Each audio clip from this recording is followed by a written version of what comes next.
Hey, what's up there, sports fans? My name is Ryan Kostrowski. This is Wisconsin Sports Talk. Been a good night already.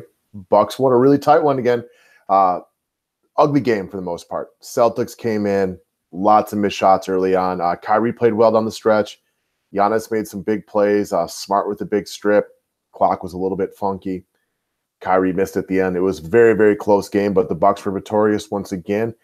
Still, the entire way through the year, we have not lost to the same team twice. So I thought it'd be a nice night to sit down, relax with a nice glass of whiskey as we wind down the day and talk about my 5 all-time favorite Packers. So let's get into it, and we will go from there.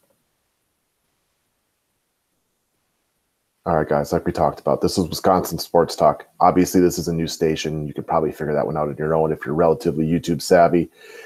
Whole point of this show, this is the 3rd episode, is to talk about Bucks, Brewers, and Packers. I might dabble in some Badgers once football season comes around, get to know them a little bit better. I also want to start bringing other people on here. So, again, 3rd show, still new. I am a professional YouTuber for daily fantasy sports, and I just wanted to bring my love of Wisconsin sports over here and talk about this thing on the regular. So best way to get more videos, guys, press that red button that says subscribe. You know, it's new. It does help spread me around YouTube, so I do sincerely appreciate anybody who is kind enough to give the video the thumbs up. A little bit about who I am. Talked about already, guys. Green Bay, born and raised. Left for a little while, but I do live in Green Bay, a few miles away from Lambeau Field. Been a Packer fan since about the age of 5, so this is my team. I actually missed a game this year on the TV for the first time. And I from my count, about 12 years it's been since I missed a game. And my kid had a wrestling tournament, so had to do the dad thing for a little bit. But I've seen about 99% of Aaron Rodgers and Brett Favre's plays that they've ever had throughout their professional career. So I do consider myself a bit of an expert on the subject. I'm sure a lot of you guys probably find yourselves in the same boat. So this is the top 5 Packers of my lifetime. So I want to reiterate, I'm a 38-year-old dude. I can remember Randy Wright and Perry Kemp and Paul Carruth and guys like that from when I was little. But of course, I wasn't really watching sports from an analytical standpoint when I was that young. I didn't really know what I was talking about, like most 5, 6, 7, 8, 9-year-old kids. So been doing it for a long time. Some of you guys probably even a little bit longer. And let's have some fun. For anybody out there, rank your top 5 Packers in the comments section below. For some of you guys who might be a little bit older, you might go a little deeper into the history books. For some of you guys who might be younger, you may not remember everybody I'm about to talk about. So let's jump right into it.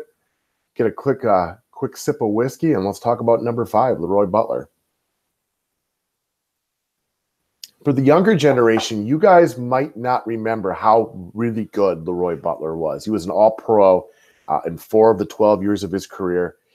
Been massively underrated and overlooked from a national perspective. I do think that the electricity of the Brett Favre offenses throughout the early, mid-90s, late 90s, well, the entire decade of the 90s, if you want to call it that, overlooks just how good those Packer defenses were. So the mid-90s Packers were great football teams. And they only don't have the multiple championships because they kind of shit the bed against the Broncos and what would have been a back-to-back Super Bowl. And also, there's a couple years they probably would have been there. But those Dallas Cowboys in the mid-90s were the most dominant teams that I've ever seen in my lifetime. Obviously, the Patriots franchise and what they've done over the past 2 decades has been more longevity, having been there every year. They've taken advantage of a weak AFC to put up the longest, most consistent football team I've seen. But those mid-90s Cowboys, man, they were something else. A shame that Eagles – well, no, it's not a shame because I didn't like them. But it's amazing to think about what they could have done if Eagles hadn't gotten away. So back to LeRoy Butler. I think one of the things that for you guys who might be younger may not know this is the dude that invented the Lambeau Leap. Obviously, that is still here today. I mean, we're thinking way back in the past from when he did this, but he was the first guy to do it, and it's still here today. So that's a pretty cool thing right there. I mean, if you want to take away from the statistics, the wins and everything, and just talk about how you have personally changed the franchise, the Lambeau Leap is a big freaking deal. So good look for LeRoy for doing that. 38 career interceptions, 20-plus career sacks. He was the help quarterback some of those really, really good defenses in the mid-90s. So I'm still hoping one day he makes it into the NFL Hall of Fame. Obviously, he's a Packer Hall of Famer. This was a tough decision, though. As we get into the top 3 spots, those guys will be pretty easy. I'm sure most of you guys can probably figure out who they are already. So number 4 and number 5 were tough, and we'll go through some honorable mentions at the end. It was a tough decision to get him in here, but I've always been a big LeRoy Butler fan. He was an excellent safety for the Green Bay Packers, and we could really use a guy like him right now. Next up, number 4. This is another one. You guys are probably wondering where I was going to go. Sterling Sharp, again, for the younger generation, you may not ever know how awesome this guy was. His career was cut short because of a neck injury, which is unfortunate because he would go down as one of the greatest, top 10 wide receivers of all time. It's just really difficult to get your hat in the ring, get your name into the conversation when you only played 7 years. In those 7 years, he made 5 Pro Bowls. 30 times was he a first-team All-Pro. He started all 112 games of his career. That's amazing. And a wide receiver running across the middle like that. This dude was absolutely jacked, too. I know he was benching somewhere up near, I believe, 500 pounds. He was very, very stout. Shame that his career ended early. He was putting up video game stats like a lot of these guys do now. You take a look at Julio Jones, Antonio Brown, even Devontae Adams to some point. I mean, these guys put up video games, John Madden, Tecmo Bowl type of stats. He was doing this back in the day. I don't know this for sure. I couldn't find it anywhere. Obviously, I didn't spend a ton of time researching it. Probably could have found it somewhere. I'm pretty sure he was the first wide receiver to ever catch 100 balls in a season. Now guys do that every single day, but just in the past 20 years, the rules have changed a ton to favor the passing game. Teams go way more heavy on the passing side of things now. So the stats that he put up were a lot bigger deal back then when they were right now. Put up over 8,000 yards in just his 7 seasons. And if this guy had the ability to play a full career, I mean, I'm telling you, he would have been right up there. Maybe not to a Jerry Rice type of level, and maybe not to what Randy Moss did as far as strike fear in defenders, but he was a great wide receiver, and it really is a shame that his career was cut short. Number 3, guys, I'm going to give you a second to guess. I'm assuming most of you are going to get there. I'll give you a few more seconds while I grab one more sip of whiskey. Moving along, none other than the Minister of Defense, Reggie White. Reggie White is just flat out one of the greatest defensive players of all time. Rest in peace, Reggie. He anchored those mid-90s Packers defenses, which, again, are severely underrated. Now, they had a great defensive line with Reggie, Sean, Gilbert, and Santana, but he was clearly the best of the bunch. He's number 2 in all-time sacks, trailing only Bruce Smith by 2. For my money, pound for pound, he was a little better than Bruce Smith. Now, Bruce Smith was great. Don't get me wrong. If you're the number 1 sack artist of all time, obviously you're great. But Reggie was a little bit better in my eyes.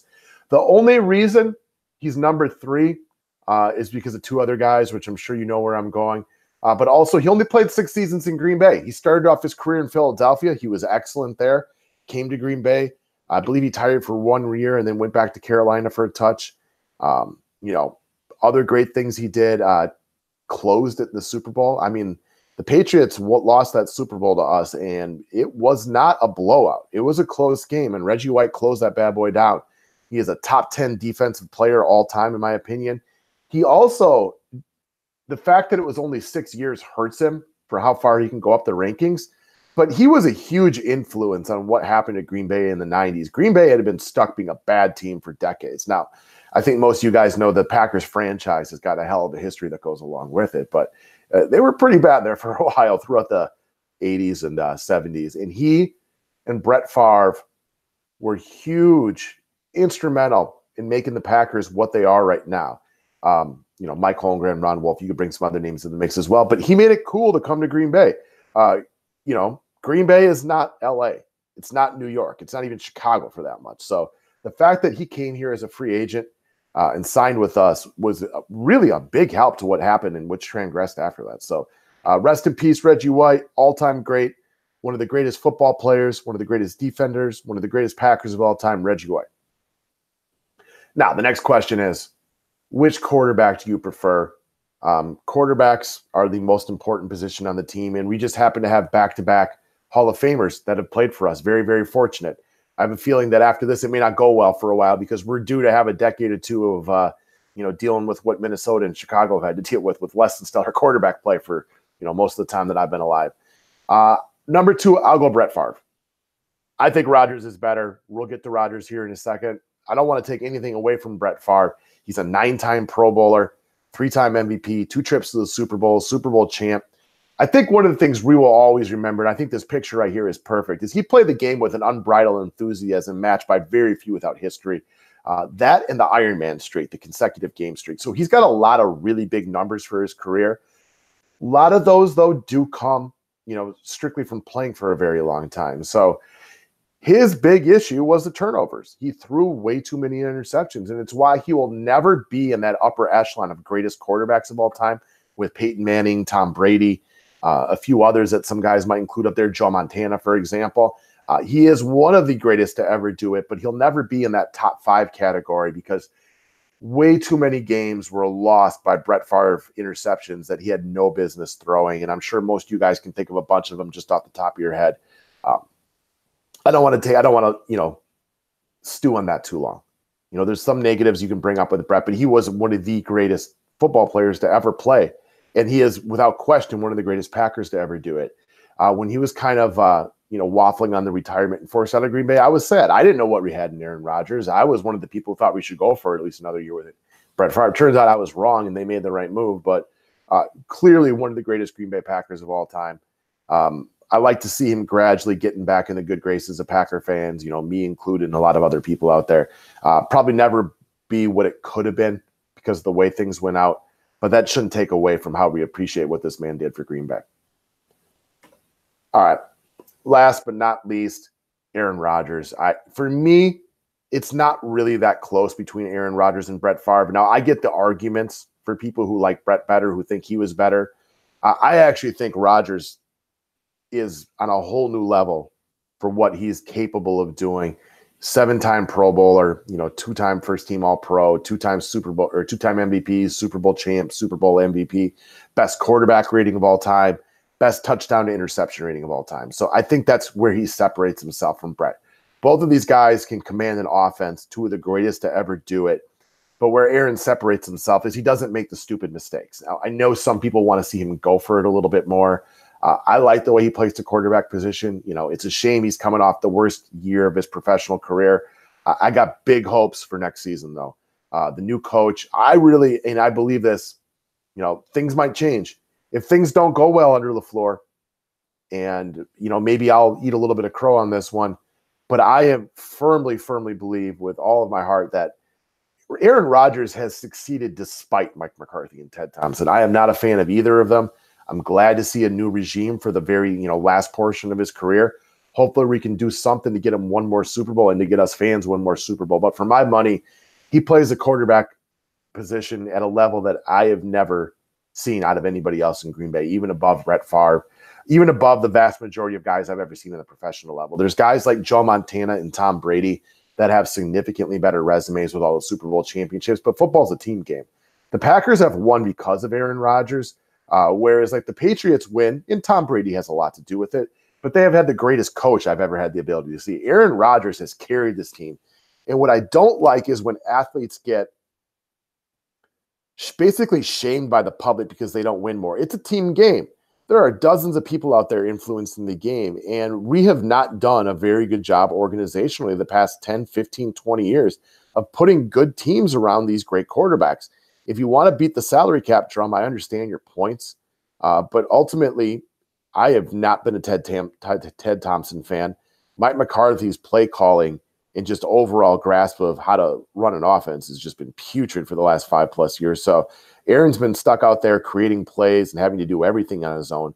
We've only had one real weapon for him lately in Devontae Adams. Jordy Nelson, got a little bit older and things like that. So for me, Aaron has succeeded despite all the hurdles that have been put in front of him. I'm hoping we can do something to get him that second chip.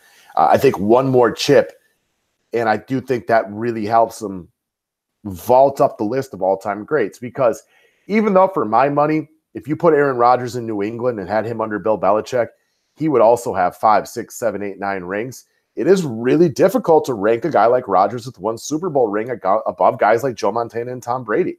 The number of championships is just such an overwhelming discrepancy that you can only listen to what your eyes tell you so much without, taking a look at the hardware a little bit. And I think hardware is a little bit overrated for how we rank quarterbacks because it is a team game. If you look at those Patriots Super Bowls, it's kind of crazy to think like Tom Brady could be like a perfect record, or he could have literally won none of those games because they've all come down to a ball bouncing this way. Now, you control some of your own destiny, don't get me wrong, but we're getting a little bit off subject right here. So I have Aaron Rodgers as the greatest Packer of my lifetime. I think he is one of the greatest quarterbacks of all time. And if he can get at least one more chip, I think that solidifies him as a top 5 all-time quarterback. All right. Well, let me do this. I had one more slide I wanted to go over, but I forgot to unhide it. All right. So honorable mention. I told you guys in the beginning, I think the Reggie White, Aaron Rodgers, Brett Favre picks were basic slam dunks. I don't know how you get away from those guys, but there are other guys I did have to consider, mainly Charles Woodson, Jordy Nelson, Donald Driver. So Charles Woodson, of all those guys, to me, is the best player. He didn't spend enough time in Green Bay. And that's where, like, I really wanted to put Donald Driver on this list. I have a dog named Donald, and he is named after Donald Driver.